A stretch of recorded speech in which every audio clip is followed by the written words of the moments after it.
வணக்கம். காலையில் அதிகாலையில் 4:30 மணிலேருந்து 6 மணிக்குள்ளாக அந்த பிரம்ம முகூர்த்தம் தான் அதை காலையினுடைய இது எந்திரிச்சதுக்கப்புறம் சற்று நேரம் தியானங்கள், மனதை ஒருநிலைப்படுத்தக்கூடிய தியானங்கள் இருக்கு. அந்த தியானங்கள்லாம் முடிச்சதுக்கப்புறம் இந்த அதிகாலை வேலைகளை பூர்த்தி செய்து நடைபயிற்சி, அதற்கப்புறம் தன்னுடைய வேலைகளை பூர்த்தி பண்ணக்கூடிய ஜோதிட கலையினுடைய வேலைகளை பார்க்கக்கூடியதாக இருக்கும் காலையில். இந்த ஓலைச்சுவடி என்பது இந்த மக்களுக்கு கிடைத்த ஒரு அரிய பொக்கிஷம். அந்த பொக்கிஷத்தினுடைய பலன்களை முழுமையாக தெரிந்து உணர்ந்து அதை பயன்படுத்தி வந்தாங்கன்னா வாழ்க்கையில் பலவிதமான அதிர்ஷ்டங்களை அடையக்கூடியதாக இருக்கும். பஞ்சபூத தலங்கள் நீர், நெருப்பு, காற்று, மண், ஆகாயம், இந்த சக்திகள் அடங்கியது தான் இந்த பூமி.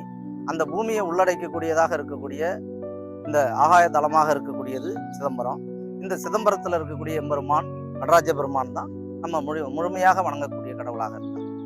பிரணவ மந்திரத்தை முதல்ல நம்ம உச்சரிக்கணும்.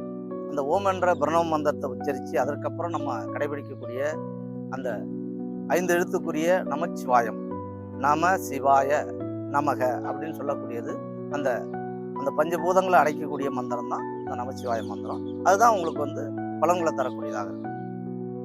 இதுவரைக்கும் நாங்கள் அந்த ஓலைச்சுவடிகளை பாதுகாத்து வச்சுட்டு இருக்கோம். அது பாதுகாக்க அது இன்னும் புனிதம் அடைஞ்சிட்டு இருக்கு. அது மேலும் மேலும் உயர்ந்த நிலைக்கு வருவதற்கு இன்னும் அதுக்கு உண்டான பாதுகாப்பு நாங்கள் அவங்களுடைய வாழ்க்கை பலன்களை சொல்லக்கூடியது. 2வது அவங்களுடைய நிலைகளை உணர்ந்து அந்த வாழ்க்கை பலன்களை சொல்லக்கூடியதுதான் எங்களுக்கு ஒரு சவாலாக இருக்கும். அதிகாலையில இருந்ததும் அவங்க குளிர்ந்த நீர் குடிச்சதுக்கு அப்புறம் டீ.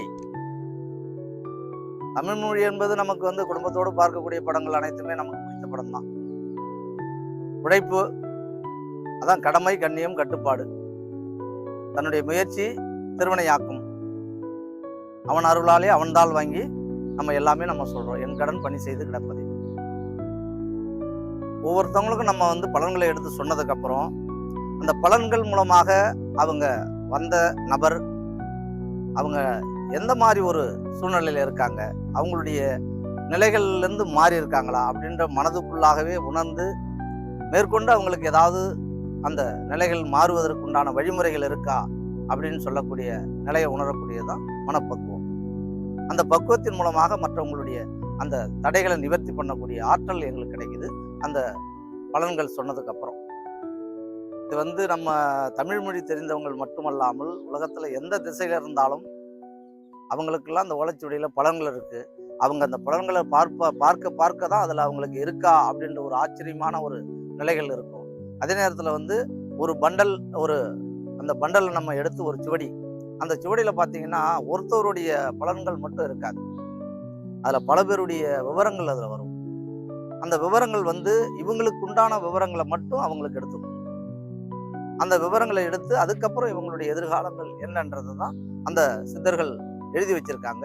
அந்த சித்தர்கள் எழுதி வச்சதை அதை நம்ம விளக்கமா நம்ம சொல்லிட்டு இருக்கோம். ஒவ்வொருத்தருடைய வயசு வாரியாக அந்த சித்தர்கள் சொல்லக்கூடியதை அவங்களுக்கு சொல்லி அவங்கள வழிநடத்தக்கூடியதாக இருக்குது இந்த ஓலைச்சுவடி.